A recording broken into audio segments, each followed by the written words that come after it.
Hello friends, welcome back to our Yes Technology World channel. आज हम लोग सी भाषा के अंतर्गत विभिन्न प्रकार के कंट्रोल स्टेटमेंट को पढ़ने जाएंगे। जैसा कि आप जानते हैं, सी भाषा में हमारे पास कई तरह के कंट्रोल स्टेटमेंट जो कि सी के प्रोग्राम को नियंत्रित करते हैं का अगर हम वर्गीकरण करें तो इन्हें हम कह सकते हैं कि ये मुख्यतः आपके 4 प्रकार के होंगे। पहले प्रकार के कंट्रोल स्टेटमेंट के अंतर्गत वे स्टेटमेंट आते हैं जिन्हें आप कह सकते हैं सीक्वेंशियल स्टेटमेंट। सीक्वेंशियल स्टेटमेंट्स में आप क्रम से निर्देशों को लिखते हैं, अर्थात इसमें प्रोग्राम का फ्लो या जो कंट्रोल है वो स्टार्ट से एंड की ओर जाता है या टॉप से एंड की ओर जाता है। इस प्रकार के प्रोग्राम जो आप निर्मित करते हैं उन्हें आप कह सकते हैं कि वे आपके सीक्वेंशियल कंट्रोल स्टेटमेंट है। कंट्रोल का मतलब यहां नियंत्रण से है। वहीं दूसरी ओर हम उन स्टेटमेंटों को रखते हैं जिनमें हम सिलेक्शन या चॉइस या विकल्प के आधार पर प्रोग्रामों का क्रियान्वयन करते हैं, तो इन्हें आप कंडीशनल स्टेटमेंट या सिलेक्शन स्टेटमेंट के रूप में भी जानते हैं। तीसरे प्रकार के स्टेटमेंट्स हम उन स्टेटमेंट को कहते हैं जो हमारे पास लूपिंग या इटरेशन स्टेटमेंट है। लूपिंग का तात्पर्य है कई बार हमें कुछ कार्यों को एक से अधिक बार दोहराना होता है, रिपीट करना होता है। इस प्रकार के स्टेटमेंट सी में हमें उपलब्ध हैं जिनकी सहायता से हम उन कार्यों को अपनी आवश्यकता के अनुसार रिपीट या इटरेट कर सकते हैं। इसलिए ये तीसरे प्रकार के स्टेटमेंट जो है वो हमारे पास इटरेशन या लूपिंग स्टेटमेंट है। चौथा आप बच्चों देख रहे हैं, ये यहाँ पर हमारे पास जंपिंग स्टेटमेंट है। जंपिंग स्टेटमेंट वे स्टेटमेंट हैं जो कि हमारे प्रोग्राम के फ्लो को जिस क्रम में वो चल रहा है उसे हम अपनी इच्छा के अनुसार किसी और दूसरे हिस्से में अनकंडीशनली ट्रांसफर कर देते हैं या मूव कर देते हैं। तो इस प्रकार के स्टेटमेंट को हम जंपिंग स्टेटमेंट कहेंगे। अब हम बात करते हैं यहां पर ये कंट्रोल स्टेटमेंट, सीक्वेंशियल, इटरेशन और ये जो जंपिंग स्टेटमेंट थे। सीक्वेंशियल स्टेटमेंट का यहां आपको एग्जांपल देते हैं। अगर आप यहां देखेंगे तो सीक्वेंशियल स्टेटमेंट्स जो हमारे पास हैं वो एक एग्जांपल के रूप में आपको यहां समझा रहे हैं, जैसे कि वाइट, और आप यहां देखिएगा कि मैन में स्टेटमेंट 1 2 3 4 कोई भी लिखे गए हैं। तो ये स्टेटमेंट आप देखेंगे इसमें किसी भी प्रकार के अन्य स्टेटमेंट नहीं है, सिर्फ नॉर्मल स्टेटमेंट है जिनका एग्जीक्यूशन प्रारंभ से एंड की ओर जा रहा है। इसे आप एग्जांपल में देखें। अगर दूसरा एग्जांपल जो हमने दिया है प्रोग्राम बना करके, यहाँ हम एक नेम को इनपुट कराना चाहते हैं जिसके लिए यहाँ पे कैरेक्टर नेम 30 का एक अरे क्रिएट किया गया है। जो अरे है नेम एनएम वो 30 स्पेस या 30 कैरेक्टर्स को स्टोर करेगा।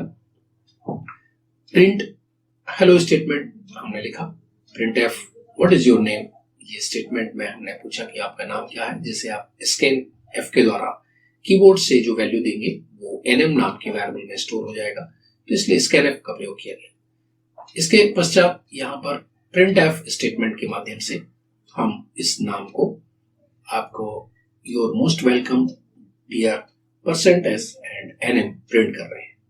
तो एनएम में जो वैल्यूज हम डालेंगे वो वहां पर प्रिंट हो जाएगी। इसके पश्चात ये प्रोग्राम को हमने बाय के माध्यम से समाप्त कर दिया। तो ये जो आपका प्रोग्राम है, यहाँ अगर आप देख रहे हैं तो इसमें जो प्रोग्राम का क्रियान्वयन है वो टॉप से बॉटम की डायरेक्शन में है। इसमें और किसी तरह के ना तो कोई लूपिंग स्टेटमेंट है, ना इटरेशन स्टेटमेंट है, ना ही सिलेक्शन स्टेटमेंट है, ना ही जंपिंग स्टेटमेंट है। इसलिए इस तरह के प्रोग्रामों को हम आपको ये समझाने का प्रयास कर रहे हैं कि ये क्या है, सीक्वेंशियल स्टेटमेंट का एक एग्जाम्पल है।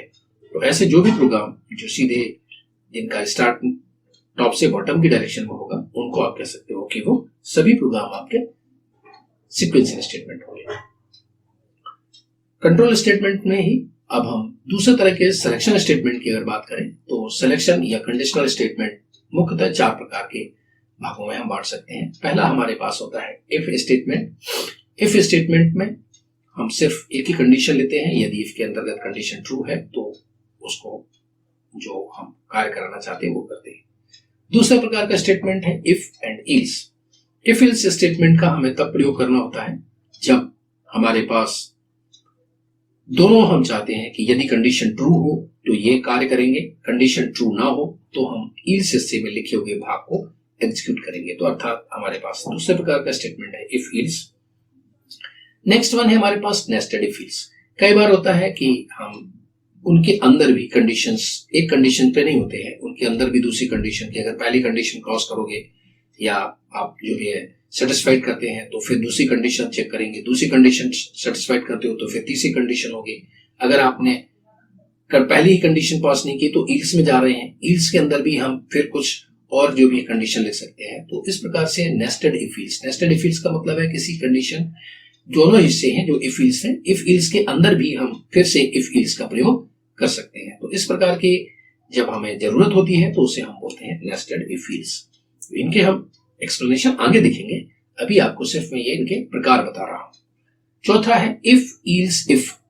तो इफ इल्स इफ के अंतर्गत जो आप स्टेटमेंट देख रहे हैं वे स्टेटमेंट होते हैं कि आप इनमें पहले इफ के बाद में इसका आप फिर इल्स इफ में कंडीशन डाल देते हैं कि यदि पहली कंडीशन ट्रू नहीं है तो इफ इल्स में दूसरी कंडीशन, फिर इफ इल्स, फिर इल्स, लास्ट में जाकर के इल्स इसमें प्रयोग करते हैं। तो इसका एक तरीका ये भी है।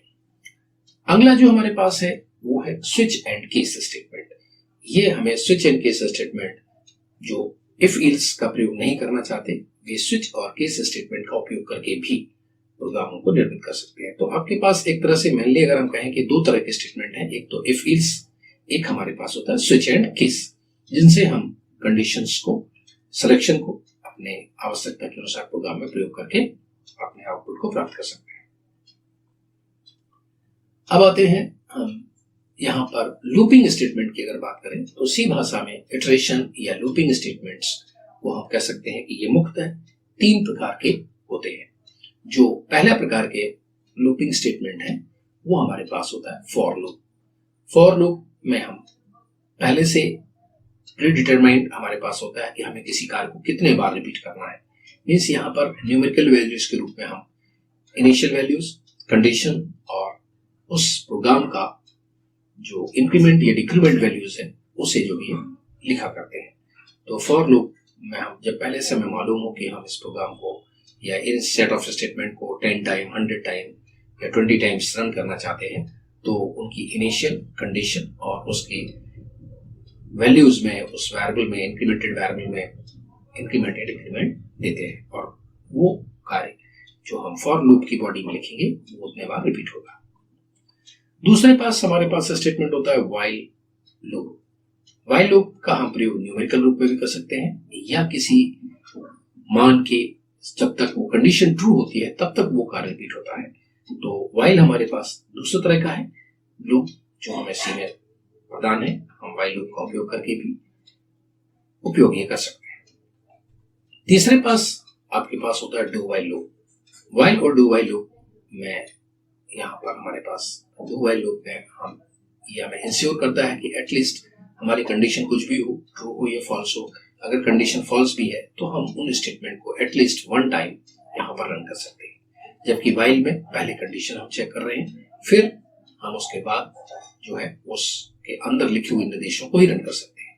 जबकि डू व्हाइल हमें ये सुविधा देता है कि हम चाहें तो कंडीशन हम इसमें हम पहले एक बार प्रोग्राम को रन कर लेते हैं, उसके बाद कंडीशन लास्ट में चेक होती है, जिसके कारण हमारे यहाँ प्रोग्राम का एग्जीक्यूशन एटलीस्ट 1 टाइम तो हो ही जाता है अगर कंडीशन फॉल्स भी हो। लेकिन अगर कंडीशन ट्रू है तो वो तब तक रन करेगा जैसा कि व्हाइल में हो रहा है।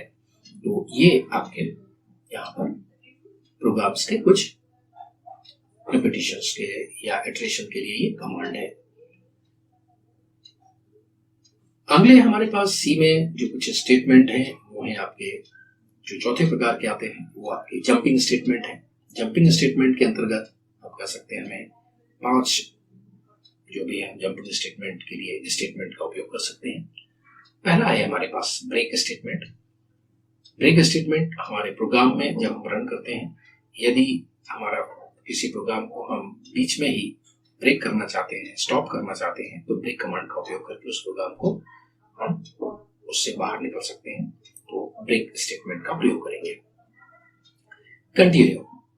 कंटिन्यू जो भी है, जैसा कि आप जानते हैं कि आप किसी कार्य को कर रहे हैं और आपको उस प्रोग्राम के साथ में आपके जो नीचे स्टेटमेंट लिखे हैं आप चाहते हैं कि वहां नहीं, फिर से आप वापस जो भी है उस हिस्से में वापस चले जाएं, तो इनको हम जो लूप के साथ प्रयोग करते हैं वहां पर हम कंटिन्यू जहां भी हमारा स्टेटमेंट लिखा होगा वो हमारे उस सेक्शन में लिखे हुए निचले कमांडों को रन करके वो अगले इटरेशन को रिपीट करता है। तो इसलिए कंटिन्यू का प्रयोग आप लूपिंग स्टेटमेंट के साथ में प्रयोग कर सकते हैं।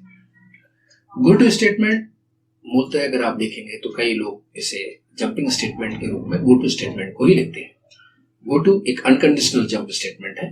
जब आप किसी एक सेगमेंट से या एक किसी प्रोग्राम के कोड ब्लॉक से दूसरे हिस्से में प्रोग्राम के ट्रांसफर कंट्रोल को ट्रांसफर करना चाहते हैं या फ्लो को ट्रांसफर करना चाहते हैं तो गो टू के साथ आप लेबल को लिखते हैं और आपका जैसे ही गो टू स्टेटमेंट रन होता है वो स्पेसिफाइड या दिए गए लेबल पर जंप कर जाता है। तो ये गो टू स्टेटमेंट का प्रयोग होगा। रिटर्न जो है हम फंक्शन के साथ जो निर्मित करते हैं उसमें आपने देखा होगा कि यदि आप कोई वैल्यूज को लौटाना चाहते हैं फंक्शन के माध्यम से तो भी आप किसी एक फंक्शन से जब दूसरे फंक्शन में जंप करते हैं या मूव करेंगे हम लोग तो वहां पर रिटर्न स्टेटमेंट के द्वारा हम फिर से प्रोग्राम के कंट्रोल को वापस जो है कॉलिंग फंक्शन में भेज देते हैं। तो ये हमारे पास 5 टाइप के आप कह सकते हैं। अगला जो हमारे पास है एग्जिट में हम प्रोग्राम से यदि किसी प्रोग्राम को हम चाहते हैं कि हम उससे बाहर निकलना चाहते हैं तो एग्जिट स्टेटमेंट का उपयोग करते हैं और उस प्रोग्राम से हम बाहर निकल सकते हैं। तो ये आपकी कुछ जो जंपिंग स्टेटमेंट थे जिन्हें आप आवश्यकता के अनुसार अपने प्रोग्रामों में प्रयोग करेंगे। Dear friends, thank you for watching.